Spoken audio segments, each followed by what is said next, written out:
नमस्कार, मैं हूं दीपांजलि मोइत्रा। अगर मोदी मंत्रिमंडल के सभी मंत्रियों के बारे में हमसे पूछा जाए कि आप किसको कितना नंबर देंगे, तो हम सबसे पहले नंबर पर सड़क परिवहन मंत्री नितिन गडकरी का नाम रखेंगे। ये हमारी कोई व्यक्तिगत पसंद नापसंद की बात नहीं, बल्कि काम को लेकर जो उनका जुनून है, उसे देखते हुए हम उनको ये नंबर देंगे। आप देख लीजिए, आज की तारीख में सड़क परिवहन और अन्य मामलों को लेकर नितिन गडकरी रोज नए इन्वेंशंस और नए प्रयोग, नई मशीन, नए तथ्य, नए विचार और नए नियम लेकर आ रहे हैं और उसका प्रयोग भी कर रहे हैं, जिसकी तारीफ भी हो रही है। पूरे देश में सड़कों का जाल बिछ रहा है और नए नए हाईवे और नए नए पुलों का निर्माण हो रहा है, जिसकी तुलना अमेरिका, ऑस्ट्रेलिया या कनाडा के पुलों और सड़कों से हो रही। उसी कड़ी में लोकसभा में सड़क परिवहन मंत्री नितिन गडकरी ने एक नए रूल के बारे में कहा। पहले आप उनका लोकसभा में कही ये बात सुनिए। अध्यक्ष महोदय, प्रत्येक साल रोड एक्सीडेंट से 1.5 लाख मौतें इस देश में होती हैं और सरकार ने यह फैसला किया है कि प्रत्येक कार में कम से कम 6 एयर बैग जो है वो लगे होने चाहिए, जिससे कि एक्सीडेंट के बाद हम उनकी जान बचा पाएं। और इसका ड्राफ्ट नोटिफिकेशन का जो डेट है वो अक्टूबर 2022 है, लेकिन अभी तक वो जारी नहीं हुआ है। ये अगस्त का महीना है। मेरा आपके माध्यम से सरकार से आग्रह है कि ये कब तक जो है ये नोटिफिकेशन जारी हो जाएगा, जिससे कि एयरबैग की पॉलिसी लागू हो जाएगी और लोगों की जान बच जाएगी। सम्माननीय सभापति महोदय, ये बात बिल्कुल आवश्यक है कि विशेष रूप से 5 लाख एक्सीडेंट होते हैं और 1.5 लाख मौतें होती है। और सम्माननीय सदस्य ने जो कहा है, अभी फिलहाल 2 एयरबैग ऑलरेडी कंपलसरी है। पीछे बैठने वाले लोगों को एयरबैग नहीं है और इसलिए हमारे डिपार्टमेंट ने सोचा है कि एयरबैग की कीमत केवल 800 रुपये आती है और हम ये कोशिश कर रहे हैं कि पीछे भी जितने लोग होंगे उतनी एयरबैग होगी और लोगों की जान बचाएंगे। इसके बारे में ये प्रस्ताव विचाराधीन है। जल्दी ही सरकार इसके ऊपर कार्रवाई करने का प्रयास करेगी। लोकसभा में बोलते हुए नितिन गडकरी की आवाज थोड़ी डिस्टर्ब कर रही, क्योंकि किसी मुद्दे को लेकर सांसदगण हल्ला कर रहे हैं। खैर, हम एक बार आपको उस नियम के बारे में बता देते हैं। क्या कहा नितिन गडकरी ने जिससे कार चालकों की मौज हो जाएगी। जी हाँ, नितिन गडकरी ने लोकसभा में कहा कि केंद्र सरकार ने फैसला किया है कि एक वाहन की सभी सीटों पर एयरबैग अनिवार्य करने वाला नियम जल्द ही पेश किया जाएगा। आपको बता दें कि केंद्रीय मंत्री का बयान लंबे समय के बाद आया। इससे पहले उन्होंने घोषणा की थी कि सरकार कार निर्माताओं के लिए मोटर वाहनों में कम से कम 6 एयरबैग प्रदान करना अनिवार्य कर देगी। लोकसभा में प्रश्नकाल के दौरान बीजेपी सांसद निशिकांत दुबे ने एयरबैग का मुद्दा उठाते हुए ये सवाल किया था और नितिन गडकरी से पूछा था कि हर साल सड़क दुर्घटनाओं में 1.5 लाख से अधिक लोग मारे जाते हैं। सरकार ने फैसला किया है कि एक कार में 6 एयरबैग होना अनिवार्य करने वाला नियम लाया जाएगा। मसौदा अधिसूचना डेटा इस साल अक्टूबर में आएगा, लेकिन इसे जारी नहीं किया गया। अधिसूचना कब जारी की जाएगी ताकि वाहन निर्माता इस सुविधा को अपने वाहनों में पेश कर सके। इस सवाल का जवाब देते हुए केंद्रीय मंत्री नितिन गडकरी ने कहा कि कारों में एयरबैग जरूर लगाए जाने चाहिए, लेकिन बैक सीट पर बैठने वालों के लिए यह अनिवार्य नहीं है। लेकिन सरकार ने अब फैसला किया है कि वो सभी यात्रियों के लिए एयरबैग लगाना अनिवार्य कर देगी। मतलब ये कि अब पीछे की सीट पर बैठने वालों को भी एयरबैग लगाना होगा।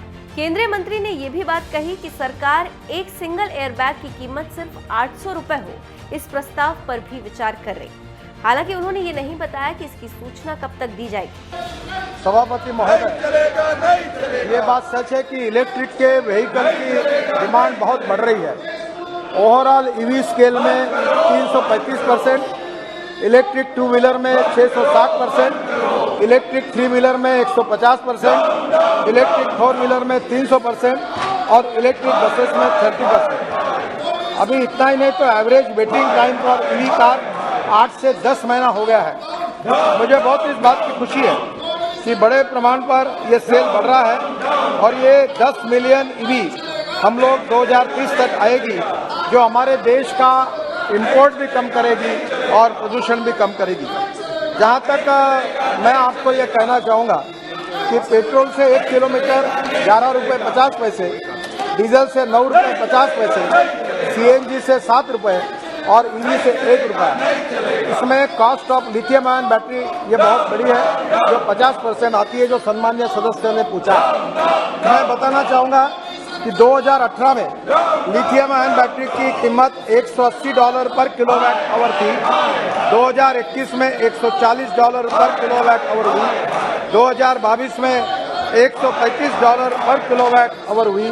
और मैं विश्वास के साथ कहना चाहता हूं कि आज से 2 साल के अंदर ईवी के हमारी मोटर, हमारी स्कूटर और सब प्रकार की कीमतें पेट्रोल के बराबर 2 साल के अंदर होगी, क्योंकि इसकी कॉस्ट कम हो जाएगी। मुझे बहुत खुशी है कि इसके ऊपर काफ़ी केमिस्ट्री में रिसर्च हुआ है। लिथियम आयन के साथ सोडियम आयन, एल्यूमिनियम आयन, ये भी जिंक आयन, ये भी टेक्नोलॉजी का रिसर्च हो रहा है। और उसमें सबसे अच्छी बात यह है कि इसमें अभी इंडियन ऑयल ने एल्यूमिनियम एयर टेक्नोलॉजी भी तैयार की है, जिसमें ड्राइविंग रेंज 450 किलोमीटर है। CSIR ने central electrochemical research institute is working on about technology. DRDO is funding research in academia for various alternate chemistries, and they have developed transferred lithium ion technology based on lithium ferrous phosphate technology, which will further reduce the cost. Scrapping policy के कारण भी rare earth metal like neodymium, which are used in NdFe magnet, which is an essential component of EV. Battery swapping का भी काम हम कर रहे हैं, और मेरा विश्वास है कि आने वाले समय में ग्रीन हाइड्रोजन, फ्लेक्स इंजन के साथ इथेनॉल, इलेक्ट्रिक, इससे हमारा इंपोर्ट बिल कम होगा, प्रदूषण कम होगा, नए रोजगार हमको मिलेंगे, और हम जीरो कार्बन का जो टारगेट 2070 तक हमने कमिट किया है, उसके तरफ हम आगे निश्चित रूप से बढ़ेंगे। जहाँ तक चार्जिंग स्टेशन की बात है, हम बड़े प्रमाण पर चार्जिंग स्टेशन शुरू हो रहे हैं। जैसे आजकल स्कूटर और व्हीकल ऐसे है कि आप रात को घर ही चार्ज कर सकते हैं। फिर भी NHI में हम 650 रोड पर एम्यूनिटीज बना रहे, वहाँ बना रहे। गवर्नमेंट ऑफिसेस में इसकी सुविधा हो रही, पार्किंग प्लेसेस में हो रही है, और इसके बारे में कोई अड़चन नहीं होगी। और भारत सरकार ने अभी वर्ल्ड का सबसे बड़ा 5,000 साढ़े 5,000 बसों का टेंडर निकला है इलेक्ट्रिक का, जिसमें केरल में पहली बार 250 बसें दी गई है, और पूरे देश में अब आने वाले समय में 50,000 इलेक्ट्रिक बसेस लाने का विचार है, जिससे हमारे देश में जनता के टिकट रेट भी कम होंगे। और ये जो टेंडर आया है केवल 41 रुपए पर किलोमीटर, डीजल का 115 रुपए, और ये बहुत कम पैसे में होगा, जिससे प्रदूषण भी खत्म होगा, एयर कंडीशन बसेस में आम आदमी घूमेगा, और टिकट रेट भी कम होंगे, और स्टेट ट्रांसपोर्ट का लॉस भी नहीं रहेगा। ये मेरा विश्वास है। जानकारी देते चलें कि इससे पहले भी नितिन गडकरी ने सदन में कहा था कि इलेक्ट्रिक व्हीकल EV का निर्माण सरकार की तरफ से तय सुरक्षा मानकों के अनुसार किया जाना चाहिए। नितिन गडकरी ने यह भी कहा कि भारत में हर साल 5 लाख सड़क दुर्घटनाएं होती, जिसके कारण लगभग 1.5 लाख लोग मारे जाते। इसके अलावा कई मंचों में उन्होंने इलेक्ट्रिक वाहनों को बढ़ावा देने का ऐलान किया। तो अब आप समझ गए होंगे कि कैसे कार चलाने वाले लोगों के अच्छे दिन आने वाले, और कैसे सरकार सड़क दुर्घटनाओं को कम करने में लगी।